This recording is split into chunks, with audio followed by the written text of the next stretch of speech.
Hello and welcome back to another episode of Cali Bros and Cryptos. I am your current host, Ian. Shane Cali. I'm Ian Cali, and we are your Ian Cali, and we're gonna go Cali ahead and Crypto get Bros. started today. So I know I did a video or not I did a video, but we did a video talking a little bit about my theory on how I feel like Bitcoin will be globally adopted and how retail is going to go ahead and get involved.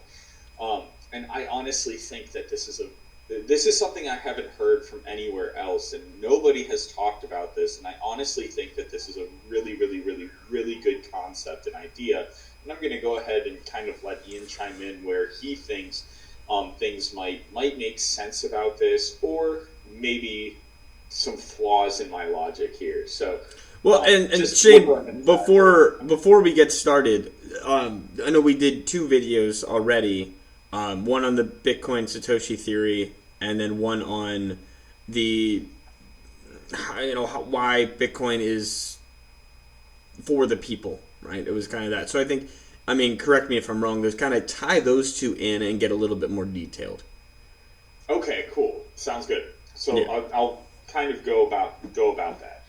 All right. So first off, Bitcoin can be broken down into 100 millionth pieces, and these pieces are called Satoshis. So if you own one full Bitcoin, you actually own 100 million Satoshis.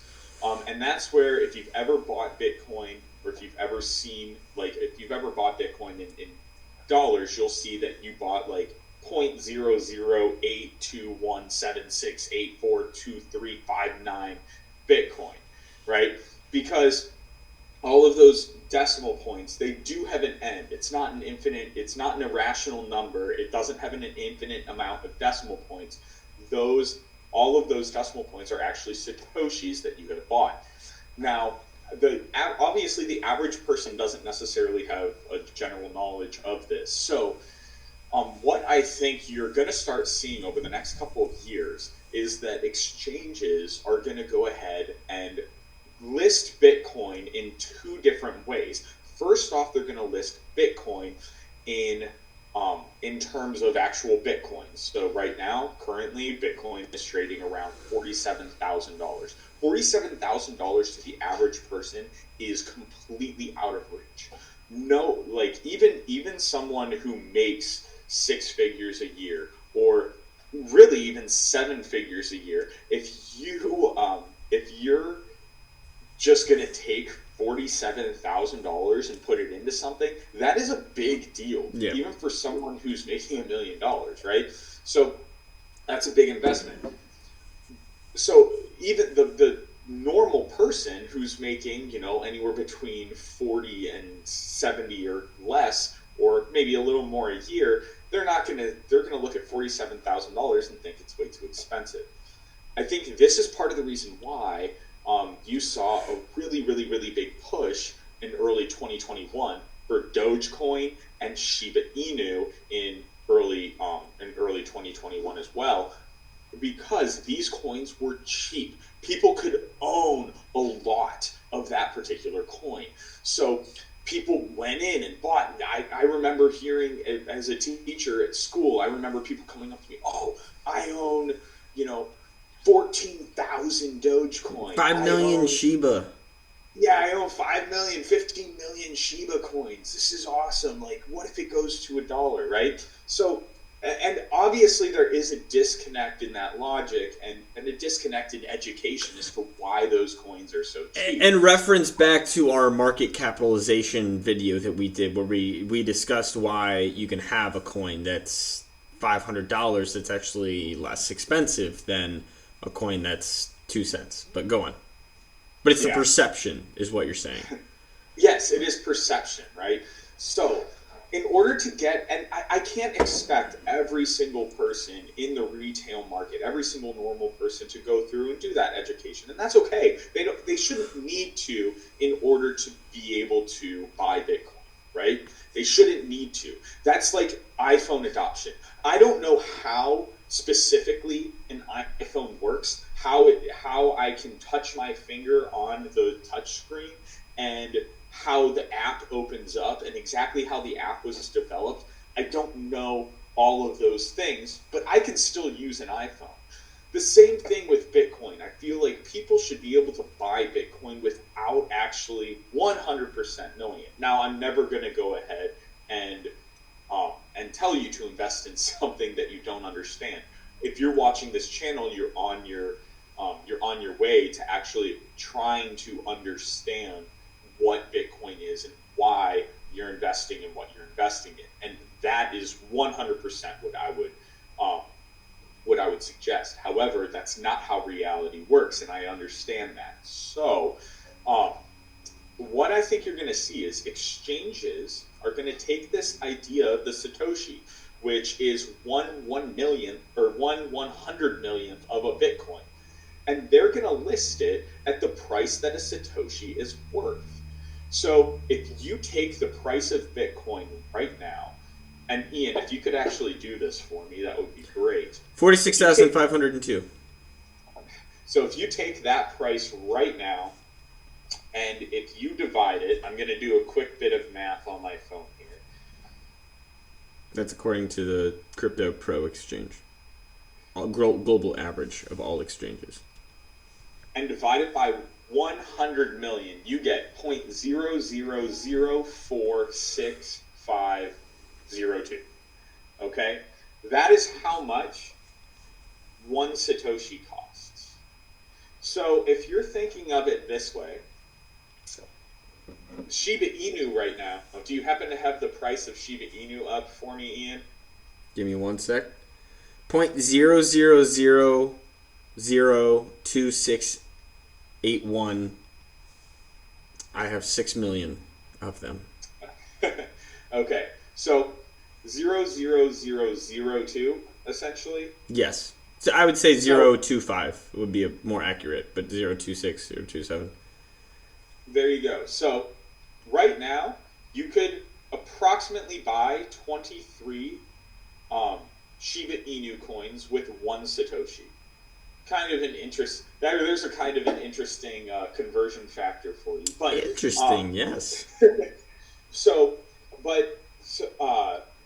With the Satoshis, I think you're going to see Bitcoin being advertised as a Satoshi instead of the $47,000 mark. Now, I still think they'll keep the ticker up. You'll still be able to buy Bitcoin in terms of actual Bitcoin. But I also think you're going to see exchanges try to advertise towards the normal person with the price of what a Satoshi is equal to. So then they can say, hey, I own 5 million Satoshis, instead of saying I own 0.005 Bitcoin. Yeah. It sounds better, I think, and the normal person will like that more, just from what I've seen from the standpoint of Shiba Inu and Dogecoin, from that anecdotal evidence that I got there. I think people will enjoy that factor more, of thinking that they have more of something in order to be able to get that. Absolutely. And then they can go ahead and try to push a Satoshi to $1, right? Yeah. Rather than talking about Shiba Inu to $1. That would be nice to see it get up to $1. But it is definitely a perception thing, because I know like VeChain was one that I was drawn to that currently I'm looking at now is 8 cents, and it's much more attractive to own 40,000 VeChain versus 0.2 Bitcoin. So it's just it from a human psychological standpoint, it makes a lot more sense to do that kind of thing. I don't know. So that's my theory. Like I said, I have not heard, as much as I've read and watched, I've never seen anyone really explain that theory or talk about that idea. And clearly exchanges haven't caught on to that idea yet. So there's one exchange that has the Choice app that I use. So there's a retirement account set up And there's some things with it too that I'm like, but it's a retirement account for that you can trade crypto on, so you can't take it out until you're 60, but well, without tax implications, but you can also hold crypto for the long term. So they do a daily Blinko where you earn Satoshis. So it's 500 Satoshis. If you get in the middle, you can get 100, you can get 50 Satoshis. And I do it every single day because I know long term, if I keep winning a bunch of Satoshis, that's going to equal a lot more. You think about every single day up until I'm 60, that's 30 years. That's a lot of money, especially in terms of Satoshis. Say you win on average 100 Satoshis every single day, that starts to really add up. But yeah, I know they have started to really push Satoshis that way, and I think OKCoin has started to show some education on Satoshis, if I'm correct. But yeah, so you're starting to see it implemented slightly, not too much though. Yeah. And the other thing that I know, just from a logistics standpoint, talking about the U.S. dollar and how the U.S. dollar is currently the world's reserve currency. When Bitcoin reaches $1 million in price, so this is a price perspective, this isn't necessarily a market capitalization perspective. I haven't done the math on exactly what the market cap would need to be at any given point in time in order to reach $1 million. Now, it would be a lot, and I understand that it would have to go ahead and eat up a lot of the world's global assets, and I'm not expecting that to happen overnight. I'm not expecting it to happen in the next 5 years. However, I do think that within the next 10, 20, 30 years, you're going to go ahead and definitely see a $1 million Bitcoin at some point in time. Yeah. But when the price of Bitcoin reaches $1 million, then one Satoshi will be equal to 1 cent in essence, dollar. yeah. Well, there's 100. There's 100 cents in a dollar. There's 100 million Satoshis in one Bitcoin. So yeah, in essence, the same way. Yeah. So one Satoshi would be equal to one United States cent. At that point in time, when Bitcoin is equal to $1 million. So then we'll come up with a name for a dollar. So, but my point being is that when you go to the grocery store, you can think of your Satoshis. If you own 15 million Satoshis, if something costs $3.68, it costs 368 Satoshis. You can go ahead and make that conversion factor in your head. Right now, if you're trying to buy something in Bitcoin, it is really hard to, in your head, think, okay, $47,000, I own 0.1, and this costs $3. How much Bitcoin is it going to cost for me to be able to buy this item? That's a good point, yeah. So, when that day comes, and Bitcoin is trading at approximately $1 million, little more, little less, that conversion factor could definitely meet some mass psychology in the world to be able to go ahead and actually buy things in terms of Bitcoin rather than in terms of United States dollars. So that could also be a huge point where you could see a flip from the United States dollar being the world's reserve currency. Obviously, there's a lot more geopolitical things that would need to play out in order for that to happen. I'm just saying, from the common person's perspective, that would be a huge psychological component to be able to go ahead and have the average person understand this costs exactly this much Bitcoin. Yeah, no, exactly. It's more in layman's terms. I mean, going back to kind of the whole Bitcoin for the people thing, if we're so ingrained in this system, because after 100 years, 200 years of being in this fiat currency US dollar system, I forget what the exact length we've been in it has been, but It has been about like 90 years from 1945 is when the U.S. dollar officially became the reserve currency of the world. Before that, it was the British pound. okay. But I mean, but even then, like past that, it's not that hard to go from a pound to a dollar because that, and I'm not talking in terms of weight, um, because it's still similar. Like you look at the U.S. dollar versus the Australian dollar, they're essentially the same, but the Australian dollar, even though I think it's still U.S. dollars technically, but it's actually inflated at a different rate just because the system is a little bit different there. So a car that costs $100,000 there would cost $75,000 here. Um, so that's a little bit easier to understand and convert, whereas something like this Bitcoin system would take a little bit of time, and that's I think what we're starting to see is that beginning of time where it's slowly converting to, hey, Satoshis are going to be similar to a cent, and you understand cents, so that is our perfect step into the fold option to do it. And I think, assuming it was set up correctly, and I think it was at this point because Bitcoin being set up correctly is fantastic. It it really makes it so that it was supposed to hit $1 million to make it, or a million, maybe even $100 million to make it so that Satoshi hits dollar. Because one thing we're not taking into account too much when you and I are talking is the potential crash of the U.S. dollar. If that thing goes down completely, then all of a sudden Bitcoin getting 100 million doesn't seem way off track. And just looking over the past 5-10 years, the decreasing value of it, I think that it's entirely possible in the next 20-30 years. Like you said, the timeline on it is hard to say.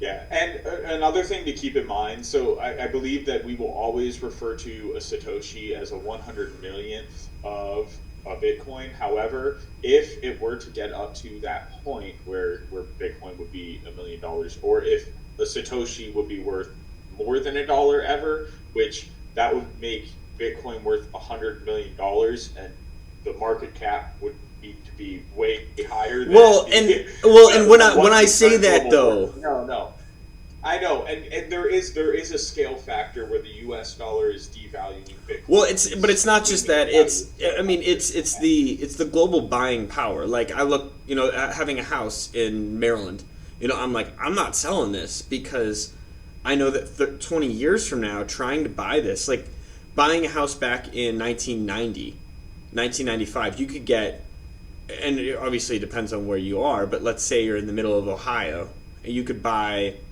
a 3,000 square foot 4-bedroom house for $100,000. And it was like, wow, this is fantastic. Obviously, location factors into that. But now all of a sudden, to buy that exact same house, it's $300,000 or $400,000. So I'm looking 20 years into the future, 20, 30 years into the future. I think that we were on a bit of an algorithm. I don't know. Help me out here. A parabolic growth. Yeah, exactly. Or like an upward trajectory. Yes, where it's not linear, but it's starting to escalate a little bit, especially with the COVID pandemic. A parabolic move. Yeah, so it's like all of a sudden that same house in 10, 20 years could cost $1 million. So now talking about $100 million Bitcoin isn't as crazy as it seems today, just because the concept of $100 million is like, whoa, that's so much. But maybe in 30 years, it's kind of like, well, that's not insane. But that's so I guess that's all I'm saying. And that's a radical perspective, but yeah. And I mean, I think all of us have seen that in the United States, even from someone who's 28, you and me being 30. We remember when the dollar menu first came out in the early mid 2000s. $5 footlongs. It was a huge menu, right? Yeah, $5 footlongs, right? That was the selling point of Subway. It was $5 footlongs, and And I mean, if you tried to go to Subway today, I'm pretty sure you can't get a without some sort of A fancy 6 inch coupon. without a for $5. Exactly. Yeah, you probably can't even get a 6 inch sub for $5 now. So, I mean, the value of money is or the value of the U.S. dollar, the fiat dollar, is decreasing at an increasing rate, year by year, and it's getting insane. Well, I mean, you see the CPI numbers. Yes, that's great. 8% year over year right now. It is much more than 8% year over year. yeah, The government fudges their numbers they don't take into so account that that it increasing looks a little house. better. Yeah, and one thing too to consider, because if you talk about business, for example, growth is essential to human fulfillment. And that's just a psychological principle that I truly believe in and I think is almost factually true. So, in order to grow, if you stay the exact same at something the entire life, your marriage, your your house, your job, everything stays the exact same, you're going to be unfulfilled. I think you need to have some natural levels of growth, and that could be super super small, and you could just be like, I'm okay with that. Um, so, with that, companies need to grow financially. So they don't want to settle for average. They don't want to just be like, well, 3% growth year over year, that's good. So they'll look to grow and expand as much as they can in different ways, but they'll also increase prices because they know they need to do that too. And the amount of companies, the amount of people, the amount, just everything I'm looking at the United States in particular, actually the census for the 1950s came out today. They released it. It was classified for a long time, and it came out. And there was only 150 people living in the United States in the 1950s. Now there's 330 million, and there's You mean three. 150 million? Yeah, what did I say? 150 Okay, people. you said 150 people. That's I'm it. pretty sure that it was more than 150 people, but Yeah, I just want to double check and make sure. but I mean, and if you think about that, that's so double the growth in 70 years. Now, if you look at 30 years out, I think we could double again, 30, 40 years from now, probably if the with the amount, well, potentially, but we're going to grow. I don't think that the population will decrease necessarily. It's going to increase. So as that continues to increase, now all of a sudden we have more money, more companies, and more overall cash People. flowing. Yeah, people and cash flowing in the process. So I look at that, and that definitely factors into the concern I have with the dollar. And then we could go a little bit into the whole. I don't want to talk about specifically the thing that you watched by name, but we could talk a little bit about that and how the polarization that's being pulled in different directions. Like I'm treading carefully, but the different concepts that are being pulled. We have so many people being pulled in different directions, and now all of a sudden that's really, I guess, just pulling the dollar in different directions. If you know what I mean. And I know I started this whole rant with the growth of the dollar and how you manipulate that. But now all of a sudden it's different beliefs being pulled in different directions along with that, you know, depreciating dollar. But and then going into you spending more. So you mentioned this before, and this was off camera, but the golden age that we're in, quote unquote, how where people are spending more than we're producing. Correct. So basically, I mean, wealth is determined by your liabilities and how much you're able to go ahead and make or how much you're able to produce. So, how much debt am I accumulating and how much am I able to go ahead and actually produce off of that? So, basically, what's happening in the United States right now? People are buying more and spending more and producing less. Look at our jobs rate right now. Like, if you look at any grocery store, any store that you can actually go ahead and see, around the United States, basically everyone has a now hiring sign, right? Yeah. Because everyone is desperate to find people to work because people are um, people are buying a lot of stuff, but right now it's like not a ton of people are really working, and I think part of that is because people are sitting on like big cash reserves that they ended up getting from the pandemic. I think that coming out of the pandemic, um, I think that people want to spend more money, go on vacations, buy things that they haven't had a chance to be able to buy. But we're as a country as a whole, we are producing a whole lot less. So when it comes to, and I think this is where this is all tying back in, is the idea of the devaluation of the dollar and the increase of Bitcoin, the increase of cryptocurrencies. I think people are putting money into the markets as well. Um, and that includes the cryptocurrency market. Now, I don't necessarily, and remember, this is not financial advice. This is only my opinion, what I'm thinking um, here. But I personally think that if the dollar were to collapse, it needs to be replaced by something. Now, whether that's going to be the Chinese yuan or it's going to be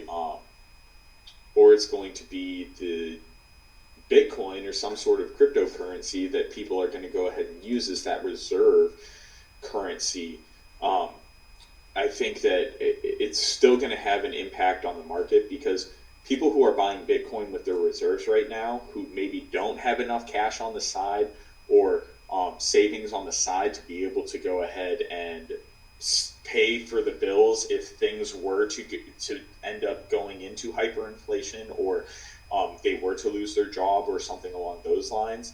Um, I think that they'll pull out of the market very quickly. However, what we have seen over the last couple of months is retail is basically gone from the market. People who bought hoping to get rich quick, um, they're basically gone. Yeah. Right? Yeah. They're no longer really holding their coins. They sold out either at a loss or it went back up a little bit and they took they took their profits and they took their losses and they're gone. The So majority of they're people starting don't. to buy back in now, which is why I think you're starting to see, because I think like whales are not buying right now. Large wallets are not buying too much right now, but a lot of the retail market is currently. But yeah, they were completely flooded out 2 3 months ago. They were gone. Mhm. So, but I think just the thing that you're going to go ahead and start to see is that devaluation factor of the dollar um, is going to really play a huge part and a huge difference in the ascent of cryptocurrencies because cryptocurrencies don't have a border. I think that's another thing too that even countries like Russia and Ukraine and the EU, with the way that they're going ahead and trying to create some crypto regulation. We can do a video on crypto regulation specifically, Yeah. but I think that the people are realizing that this isn't necessarily something that is feasible to regulate. We can try, we can do our best, but it's not something that we're going to be able to be 100% in control of because of the decentralized factor that is in play here. So, um, Well, I mean, I yeah, think that we what won't you're have to gonna get into it. yeah, Sorry. you're gonna see a flip here of countries to start to realize, oh, this isn't something that we can control, so we're going to hoard as much as we can to make sure that if we can't control it from the outside in, we must control it from the inside out. So you're going to see countries start to buy because they want They almost realize. all of it, and it'll be kind of like a Bitcoin Cold War, where you're going to have countries trying to see how much Bitcoin they can go ahead and accumulate in order to be able to go ahead and back up their country's money's Yes, reserves. and I think that will be the tipping point of when Bitcoin, like all of a sudden we're at a $46,000 Bitcoin. It seems like a lot if you compare it to 3 or 4 years ago, but now all of a sudden we're going to be talking about a $300,000 400,000 Bitcoin because so many countries are like, okay, we realize we're right now at the point where companies are trying to regulate. The EU is trying to regulate. US is trying to regulate in different ways. It just started like last year. That was the first time mainstream companies. China's been regulating it for forever, but they're just regulating it. Once they hit the point where they realize we can't regulate this, or maybe they try to regulate that. They can regulate it. I mean, they can do certain things to regulate it, but Sure. they can't control it. I guess regulate isn't the word. They can regulate, they can't control it. Yeah. And I think that's the word I'm looking for here. Well, like we can't They're print not more. gonna- We can't bring more to market. That, and I guess that's what I mean too. Because we can tax it. We can do things on that. We can. I don't know the identity thing. I don't know if that's feasible. If, like we need to have a provable identity between. Because I was comparing that. Well, we can talk about it in a different video. With the whole proving your identity. But I don't think a lot of the regulations they're imposing are feasible. Is what I'm saying. It's like basically saying that every single time someone goes over the speed limit, they're gonna get a ticket. You go 36 miles an hour and a 35, you're gonna get a ticket. Yeah. Well, how are you gonna go ahead and enforce that? And if you do enforce it, you got to think about the political implications of whoever's writing that bill. That's every American would agree. That's whatever you're doing to enforce that is a huge invasion of privacy for everybody. So it's like if you're enforcing that, that means you're doing something that is dramatic. And while you're going to catch some people and save quote unquote a few lives, that the fallout to everybody else who's going to suffer is much, much worse. I think everyone can agree in something like that. Yeah. That's kind of the kind of question that is raised when that happens. Totally agree.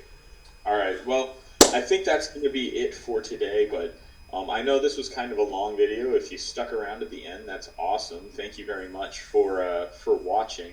Hopefully you learned something. Feel free to go ahead and hit the like button and subscribe to the channel if you like what you have heard, and leave a comment in the section below as to whether or not you agree, disagree, or see any flaws in our logic. So, yeah. All right, thank you very much. Yeah, let us know, guys, if you want to see any other special videos on any other topics. We love to discuss anything that comes to mind. So, and we're always looking for fun topics. So, all right, guys, Cali Crypto Bros out. We will see you next time.